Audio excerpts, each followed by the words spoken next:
Silat. Pencak Silat, the collective term for Indonesia's diverse martial arts, is a system that merges combat, culture, and spirituality into one flowing art form. Originating from ancient warrior traditions across the Indonesian islands, it was designed for both self-defense and warfare, using a combination of strikes, sweeps, locks, and weapon techniques. The word pencak refers to the performance aspect, the graceful, dance-like movements, while Silat represents the combat itself. This dual nature makes the art both beautiful and dangerous, with each motion hiding a potential strike or takedown. Fighters are trained to move with rhythm, deception, and control, often using traditional weapons, such as sticks, knives, and the kris dagger. Training begins with respect rituals and meditation, reinforcing discipline, humility, and awareness of one's surroundings. Melayu. Silat Melayu, also simply called Silat, originated in the Malay archipelago and is one of Southeast Asia's oldest living martial traditions. It developed as a system of both armed and unarmed combat, designed for survival in jungles, villages, and royal courts. Its movements are fluid and deceptive, resembling a dance until a sudden strike or takedown reveals its purpose. Practitioners learn to use traditional weapons like the curved kris dagger, sticks, and spears, while also mastering sweeps, locks, and joint breaks for close-quarters defense. Every motion is built around balance, timing, and control of rhythm, qualities deeply tied to Malay culture and spirituality. Silat training often begins with ritual bows and music played on drums and gongs, honoring teachers and ancestors. Across Malaysia and Indonesia, hundreds of regional styles exist, each shaped by geography and local warfare. Today, Silat Melayu endures not only as a practical martial art, but as a proud expression of cultural identity, philosophy, and respect for heritage. Lethwei. Lethwei, known as the Art of Nine Limbs, is Myanmar's ancient and brutally honest form of combat. Unlike Muay Thai, which uses 8 points of contact, Lethwei adds a ninth weapon, the headbutt. This small addition transforms every exchange into something far more unpredictable and dangerous. The art dates back centuries to Burmese warriors who trained for survival on real battlefields. Modern Lethwei fights are bare-knuckled, with no gloves, minimal rules, and almost no protective gear. Knockouts are the preferred, and often the only, way to win. Fighters are conditioned to absorb punishment and fight through pain, showing resilience above all else. In Lethwei culture, courage matters more than victory. Quitting is considered a deeper loss than being knocked out. Today, this raw and uncompromising style has earned international respect for its sheer toughness, standing as one of the most intense and fearless striking arts in the world. MMA. Mixed martial arts, often called MMA, began in the United States in the early 1990s as an experiment to discover which martial art was truly the most effective. It brought together boxers, wrestlers, judo players, and jiu-jitsu masters into one arena under the banner of the Ultimate Fighting Championship, or UFC. Early matches had almost no rules, no gloves, and no weight classes. It was pure, unfiltered combat. What emerged from those brutal early days was a new system that rewarded versatility and adaptation. Fighters soon learned that specializing in one style wasn't enough. They needed to punch like a boxer, kick like a Muay Thai fighter, wrestle like an Olympian, and submit opponents like a jiu-jitsu black belt. Over time, MMA developed a refined rule set to ensure safety, while keeping the full contact realism that defined it. Today, it's not just a sport, but a global phenomenon, representing the evolution of all martial arts into one, a blend of technique, endurance, and mental toughness that defines modern combat. Savate. Savate, also known as French kickboxing, was born on the rough streets of 19th century Paris. In a time when sailors, thieves, and soldiers fought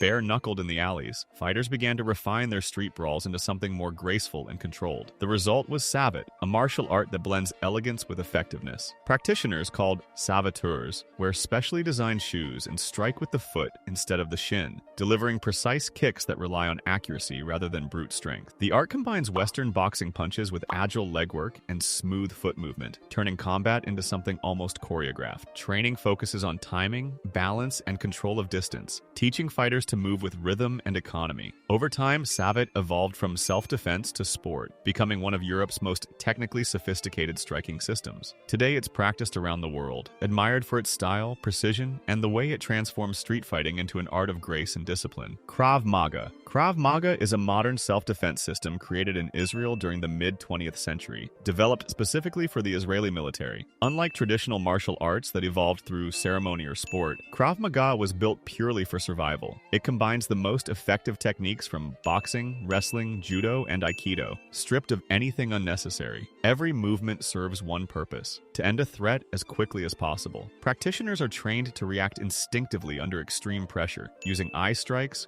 groin kicks, and weapon disarms to survive attacks involving knives, guns, or multiple opponents. There are no rituals, no competitions, and no points to score score because, in real life, there are no referees. Training also emphasizes situational awareness. Understanding surroundings, reading intent, and acting before danger escalates. The mindset is as important as the technique. Stay alert, stay aggressive, and stay alive. Krav Maga isn't about fighting for honor or victory. It's about making sure you walk away. BJJ, Brazilian Jiu-Jitsu, often called BJJ, was born in Brazil in the early 20th century when the Gracie family adapted techniques from traditional Japanese judo and jiu-jitsu. What began as a form of self-defense soon became a revolution in the martial arts world. The philosophy behind BJJ is simple but powerful. Technique beats strength. It focuses almost entirely on ground fighting, where practitioners use pins, joint locks, and chokeholds to control and submit opponents. By emphasizing leverage, timing, and positioning, BJJ allows smaller fighters to overcome much larger ones, proving that intelligence and precision can triumph over brute force. Training is often called rolling, where students practice in live sparring sessions that build patience, adaptability, and humility. The goal isn't destruction, it's control. Over time, Brazilian Jiu-Jitsu became a cornerstone of modern mixed martial arts, shaping how the world views combat effectiveness and redefining what it means to win through technique rather than power. Sambo. Sambo, short for self-defense without weapons, was developed in the Soviet Union in the 1920s as part of a government effort to create the most effective hand-to-hand combat system for soldiers and law enforcement. It blended judo, wrestling, and traditional Russian grappling styles, focusing on practicality and speed rather than formality. Sambo fighters, called Sambis, train in distinctive red or blue jackets and shorts, emphasizing explosive throws, leg locks, and ground control. The art's goal is simple: to end a confrontation quickly and decisively. In its early days, Sambo was strictly military, but it later evolved into a competitive sport, showcasing precision and athleticism.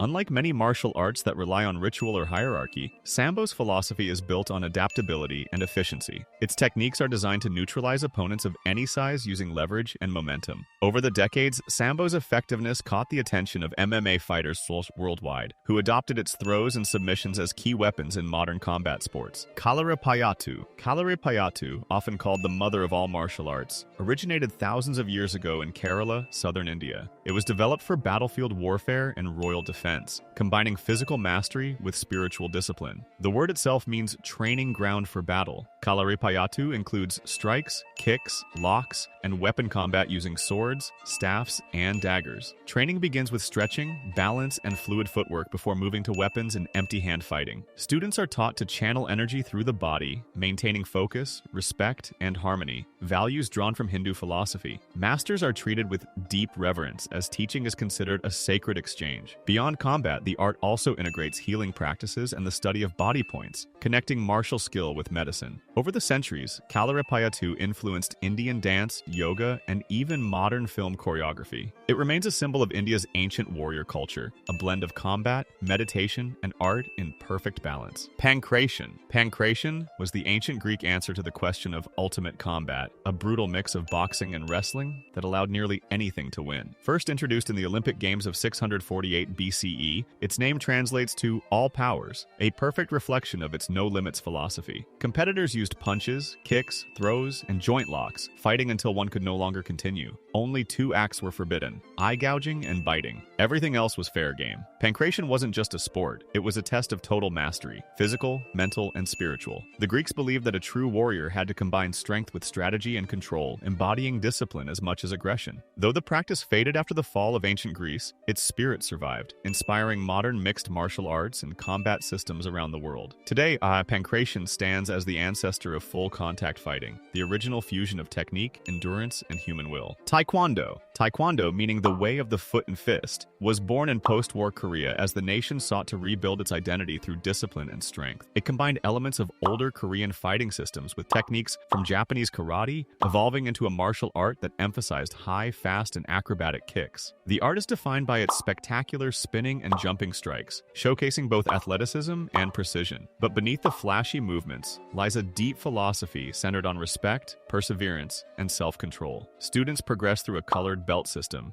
each representing a stage of growth from beginner to master, both physically and mentally. Taekwondo training is rigorous, focusing on flexibility, power, and balance, but also on developing character and humility. When it became an official Olympic sport in 2000, Taekwondo transformed into a symbol of Korean culture and pride, uniting millions around the world under the shared spirit of discipline and determination. Mongol Wrestling. Mongol Wrestling, also called Buk, the national sport of Mongolia, is more than just wrestling. It's a living link to the age of Genghis Khan. The great Mongol armies once used Buk to train their soldiers, believing that strong wrestlers made fearless warriors. The rules are simple but demanding. Make your opponent touch the ground with any part of the body except the feet. There are no weight classes, no time limits. Only strength, technique, and endurance decide the outcome. Wrestlers wear traditional open-chested jackets, shorts, and boots, each piece symbolizing honor and heritage. Before every match, they perform the eagle dance, spreading their arms like wings to represent power and freedom. Victory is earned not through violence, but through balance, patience, and control.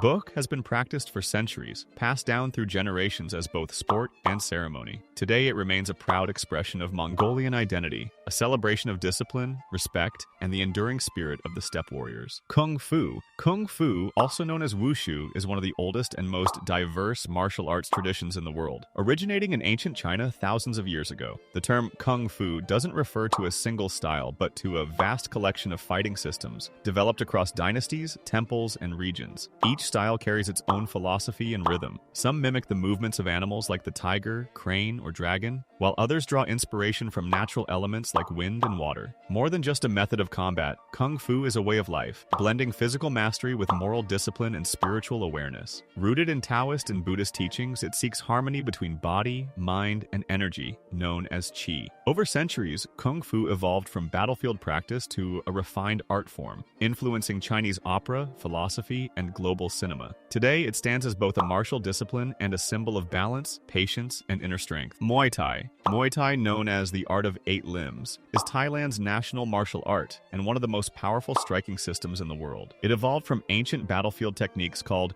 Muay Boran, once used by soldiers when weapons were lost in combat. The 8 limbs refer to the use of fists, elbows, knees, and shins. Every part of the body turned into a weapon. Training in Muay Thai is brutally demanding, focusing on endurance, precision, and mental toughness. Fighters condition their bodies through countless rounds of heavy bag work, pad drills, and sparring, hardening their bones and spirit alike. Before every match, practitioners perform the Wai Kru Ram Muay, a traditional dance that pays respect to their teachers and heritage. In Muay Thai, courage and heart matter more than victory itself. It's both a sport and a spiritual discipline, a living expression of Thai culture, resilience, and respect. Today, its techniques dominate combat sports worldwide, celebrated for their power, simplicity, and unshakable spirit. Eskrima. Eskrima, also known as Arnis or Kali, is the national martial art of the Philippines and one of the most practical, weapon-based fighting systems in the world. It focuses on stick and blade combat, teaching practitioners to move with precision, rhythm, and flow. What makes Eskrima unique is its seamless transition between armed and unarmed fighting. The same techniques used with a stick can instantly be applied with a knife or bare hands. Rooted in centuries of tribal warfare and later adapted during periods of colonization, Eskrima became both a form of resistance and survival. Fighters learned to adapt quickly, using whatever weapon was available, even farming tools to defend themselves. The art emphasizes timing, awareness, and fluid movement rather than brute strength. Today, Eskrima is taught to military and police forces around the world for its efficiency in real combat. To Filipinos, it's more than just a martial art. It's a proud symbol of resilience, adaptability, and a warrior spirit that refused to be conquered.